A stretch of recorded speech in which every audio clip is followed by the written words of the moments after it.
Today I just wanted to talk about my grieving experience with the loss of my dad. Today is June 26th, and it would have been his 70th birthday. He died on November 27th, so not that long ago.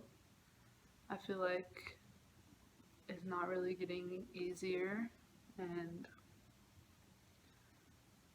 I feel like it's gonna get harder before it gets easier.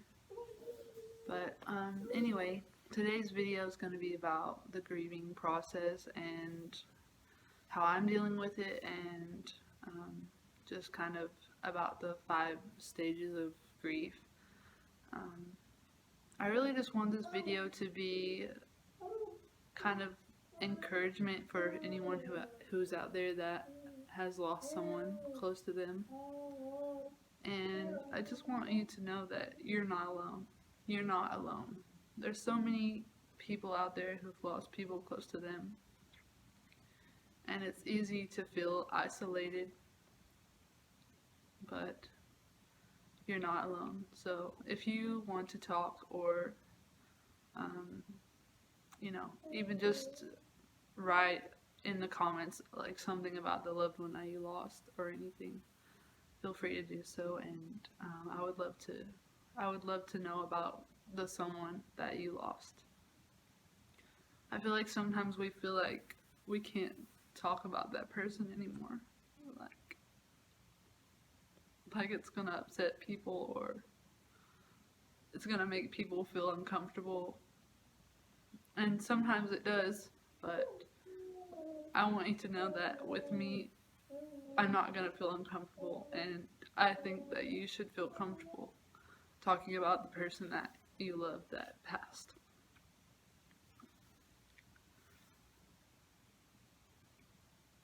I'm sorry.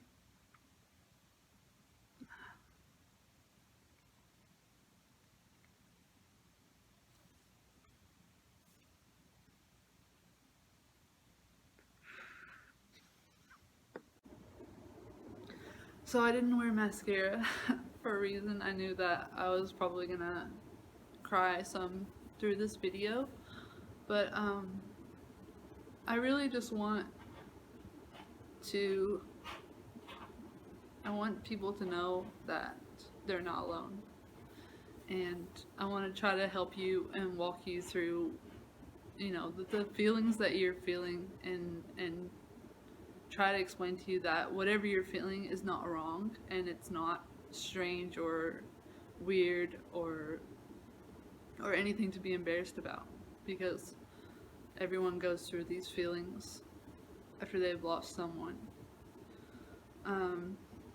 My dad was diagnosed with non-Hodgkin's lymphoma on October the 18th.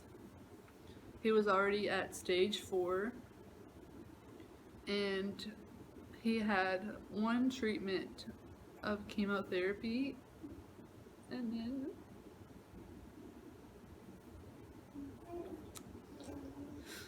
he passed after that. It was less than 6 weeks after we found out.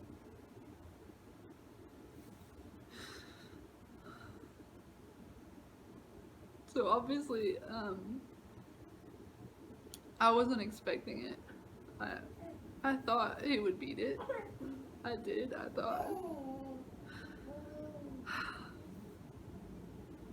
thought he would beat it, because it's not a very aggressive cancer. It's very slow usually, but he was already at stage 4. I just couldn't imagine him not being there, so I just denied that he would. I just didn't believe that he would die from that. And honestly, I really think the chemotherapy made it faster, but I know that he did feel better after his chemotherapy treatment, because I feel like it probably, maybe it shrunk the tumor a little. He had a large tumor. I don't really know. It made him feel better for a few days after that. But then, like a week or so after the treatment, he died. Um, he already had 2 heart attacks before this, like, not not related or whatever, but I feel like the chemotherapy was hard on his heart, and so he didn't make it. But I'm just gonna talk about how I found out, and then like kind of my experience, and then I'll talk about the stages of grief. This video might be a little bit lengthy. Hopefully, it won't be longer than like 10 or 15 minutes, but I just want it to be like a real heart to heart, and I want people to know that the feelings they're feeling are not wrong or strange. So after he passed, it was about 7 p.m. My mom had already called us and told us, like a few hours before that he probably wasn't gonna make it, that he was in the hospital. And so we were already like trying to figure out the fastest way to get there, because they live 8 hours drive from us. So we were like looking at flights and trying to figure out how we could get there quickly. And then she called again and said that he was gone.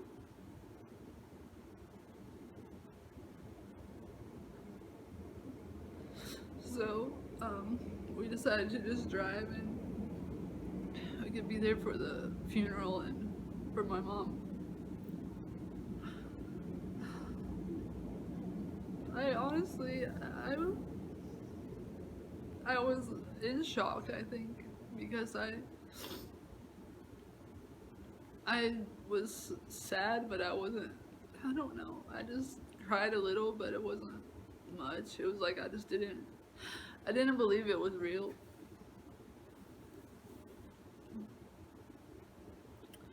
So we went down to Arkansas from Chicago, and we drove down, and I cried some on the way. And Obi was amazing, because he knows, like, both of his parents are gone, so he understands the grief, and he's great and amazing at helping me. But yeah, I didn't feel anything. I was sad, but it was like it wasn't real to me. Even like when I got there and during the funeral, like I would cry when other people cried, and like I felt like I was trying to help other people more than just thinking about myself. Like I was masking my feelings by trying to help other people. So yeah, I think the worst thing was seeing him in the coffin. It didn't look like him at all. I mean, it looked like him, but it was like, people have a spirit when they're alive, and they have a light in their eyes, and, his eyes were closed, of course, and his face was so pale,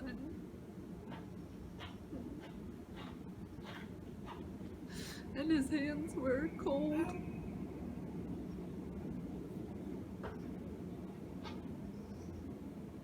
That was probably my favorite thing about my dad. I just loved to hold his hands. He had big, scarred up hands from hard work, and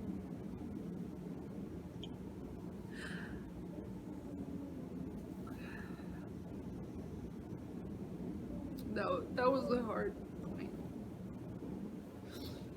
Sorry if you can hear my baby in the background. She's she's cooing, but she's having a good time over there. Mm. So I guess I should have got a Kleenex. I'll be right back. Yeah, the funeral was weird. It was strange because my dad works in the funeral process basically. Like he's a preacher, so he's preached like so many funerals, and then I've been to so many funerals because my dad's a preacher, and um, he dug graves at the graveyard and he took care of the cemetery. So it was so weird for it to be like him. Like it's not supposed to be him in the casket. Like that's just weird. It's wrong. So that was strange, and um, it was just it was hard to see him in a casket. Um, I don't believe that people are there when they're in a casket. I honestly believe that when people die that their spirit is not in their body anymore. So I don't believe that he was there, which was why it was so hard for me.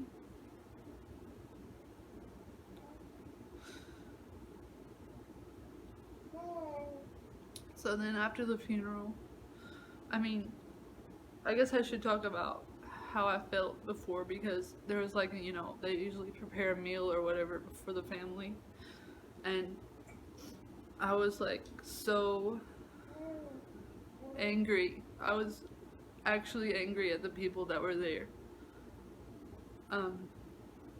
Like I didn't want to see anyone except for my immediate family basically.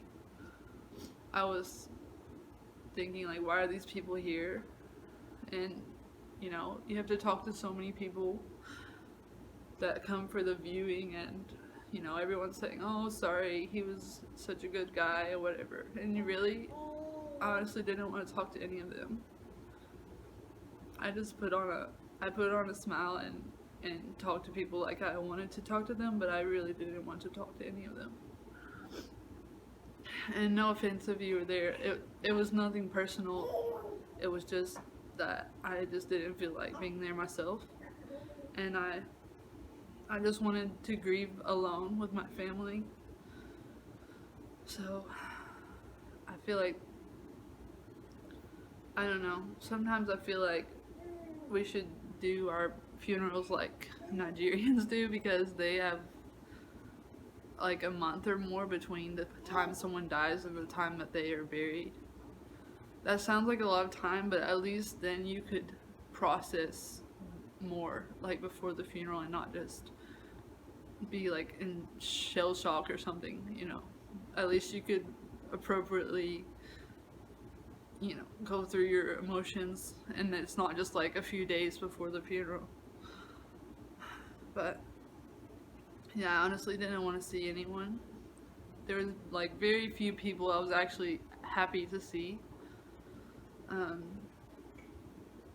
I don't know, because I feel like people are uncomfortable when you cry, and it's just like people you don't really even know. And I mean, I know they knew Dad, and I was happy that they came.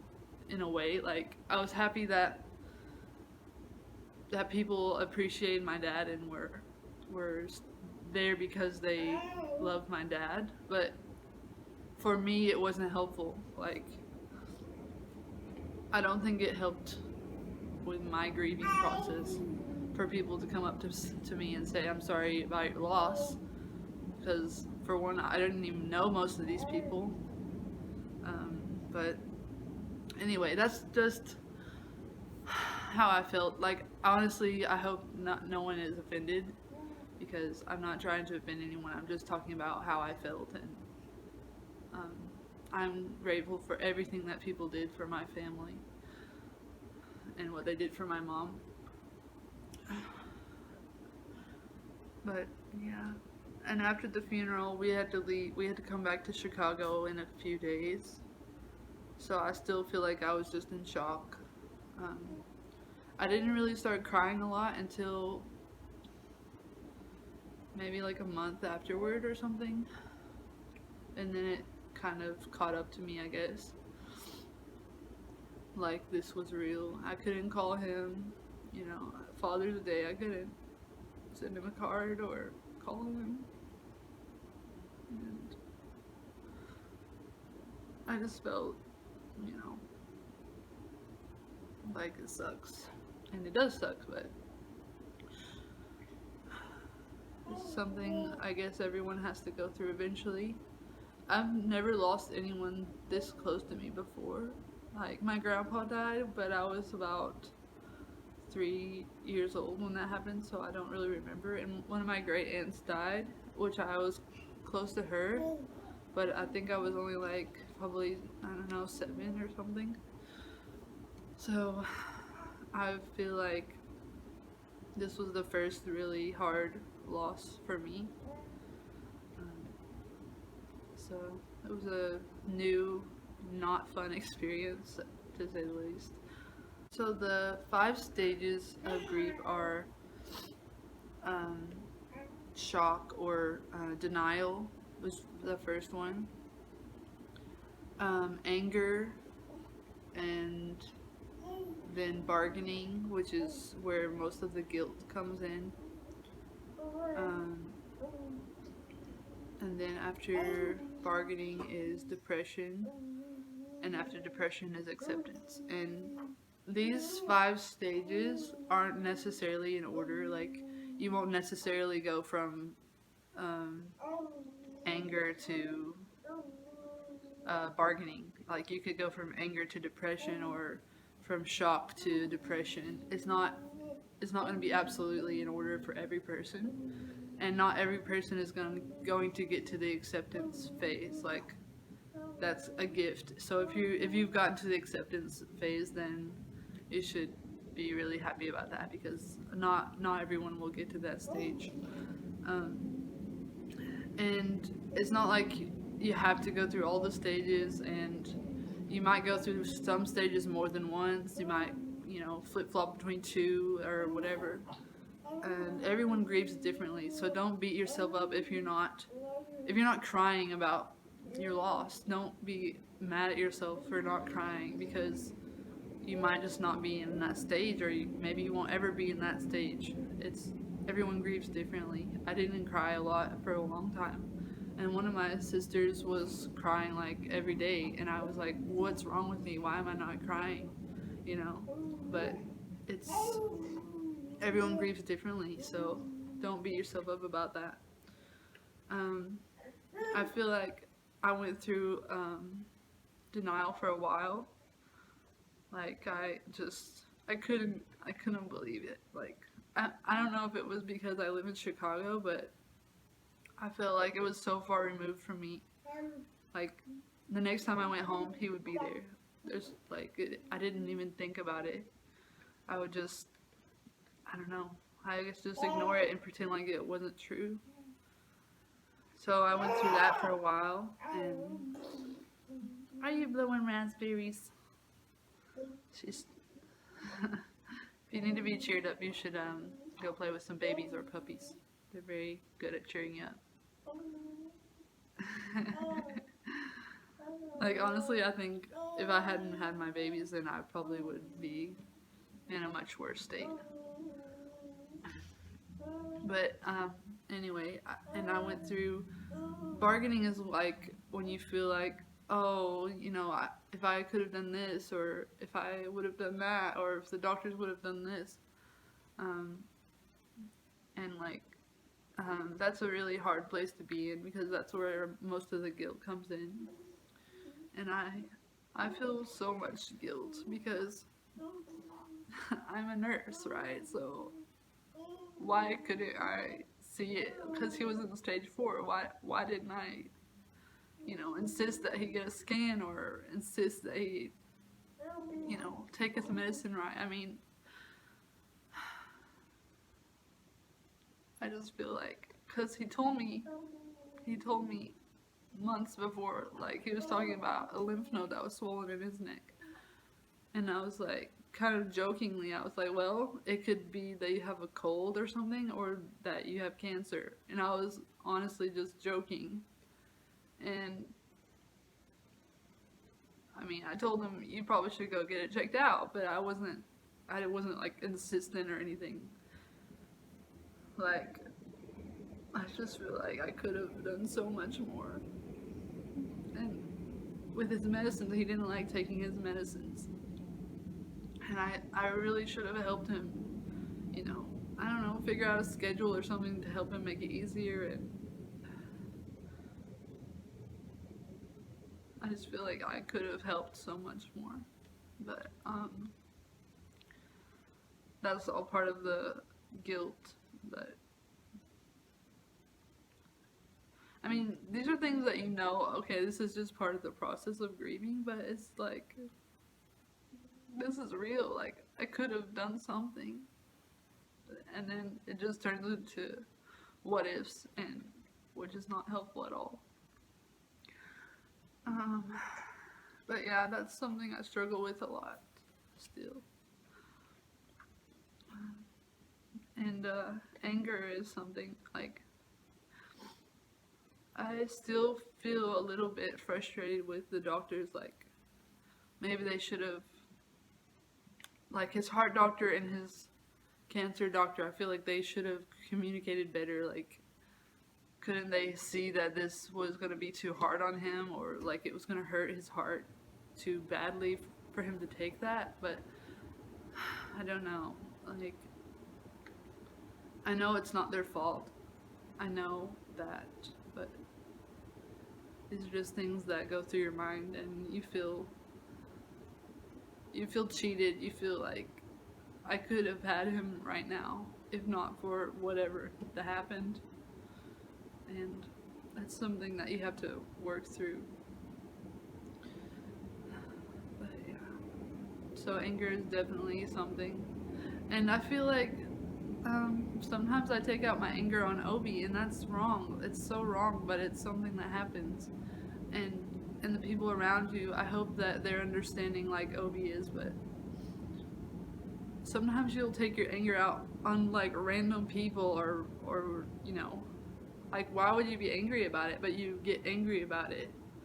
And sometimes it's hard to separate if this is, okay, is this anger related to my loss, or is this anger because I'm actually angry about whatever happened?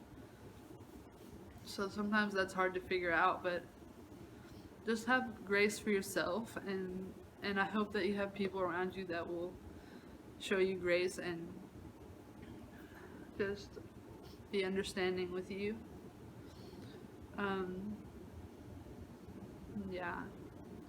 I don't think I've gotten to the acceptance stage yet.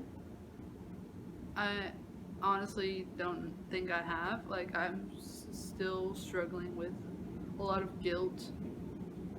And, oh, I forgot to talk about the depression stage. I feel like I'm definitely in a depression stage. Like,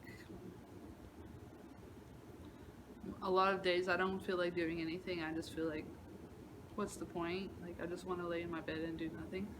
But obviously I have babies, so I can't do that, which is another good reason to have responsibilities. Like, if you have a job or like a dog or babies, then that's great because it will keep you from just, you know, just lying in bed all day, which is not good for you. But just have grace with yourself and know that, you know, you're not going to be like this forever. I'm not going to be like this forever. I'm going to heal. Um, I don't think anything will ever replace my dad, and I don't think I'll ever stop being sad about it. But I think with time it will, you know, I'll get to a place where I can think about happy memories and not feel so much guilt and regret. Um, so I want you to have hope that you're gonna get through this time, and yeah, I think the main thing is just to keep going, and Um, I don't know if you're a Christian or not. Um, I believe in Jesus and I believe that there's a God. Um, I know that God loves me, but I'm having a hard time with that right now too. Like honestly, I'm really soul searching because all those questions that you kind of ignore until something like this happens. All those questions that you're like, oh well, you know, just have faith and don't worry about it. Which I know is what I'm going to have to do. But those questions I have to ask right now. I have to try to figure out what I believe and why. I don't think there's anything wrong with asking questions. I mean, that's how you learn. So, Job asked questions. Job from the Bible, he asked lots of questions. Horrible things happened to him, and he asked questions. So yeah, I don't think there's anything wrong with asking questions. I think that, well, we won't get into philosophy or anything, but um, I know my dad loved God, and I know that he lived for God, and I want to believe that he's in heaven right now, and that he's happy, and that you know I want to believe that I'll see him again, and I do believe that I'll see him again. Um, but yeah, I feel like this was a good thing for me to do, to make this video. Um, I've been meaning to make this video for like ever, but I've been putting it off because I don't know. I guess I'm just procrastinating or didn't want to face my feelings. Like, as much as I cried in this video, I hardly cry. Like, I don't cry like that often. I did last night just because today's my dad's birthday, but it's not. Like, I usually don't talk about him a lot, so I try not to think about it, I guess, but I think it's good to kind of release those feelings and those emotions. So if you've been trying to hold in your emotions about a loss, just don't. Just obviously you don't need to like cry at work or whatever, but if you're with someone that you trust or even by yourself, just let your emotions out. There's something really good about just crying and just letting it all out, or if you're angry, you could just scream into a pillow or something. Like, don't feel like it's wrong or weird, because it's not. It's totally normal to feel like you feel right now. Or if you feel nothing, that's also normal. Like, you're just in denial. You're just feeling like, life is useless, but whatever. Like, I don't care. That's another feeling that's totally normal. So don't feel like it's wrong. You'll get through it eventually. Just reach out to people to talk to when you need to talk. Obviously, if you're very depressed and having like suicidal thoughts, you definitely need to get help, get professional help. I actually thought about going to see a psychiatrist or something, but I haven't done it. I probably won't because I'm just a procrastinator, but there's nothing wrong with getting help. Absolutely nothing wrong with it. I know there's a stigma around things like that, but trust me, your mental health and your emotional health is just as important as your physical health. So if you're going to the doctor for physical ailments, there's nothing wrong with going to see a doctor about mental or emotional ailments. There's nothing wrong with that. It's a good thing. So don't be embarrassed to do that. But anyway, I've been rambling a long time, so just if you need to talk, just let me know in the comments, or you know, leave a comment about your loved one that passed and what you loved about that person. Um, are you talking? What I loved about my dad was that he had love for everyone. He cared about everyone, and it showed because he was not just talking the talk, but he was walking the walk. He would help anyone, and I love that about him. And I think the world lost a great guy, but I know there was a reason. I just don't know the reason yet, and hopefully I'll find out someday. But anyway, I'm gonna stop jabbering and edit this video and upload it. Okay. I love you guys, and don't forget, you're not alone.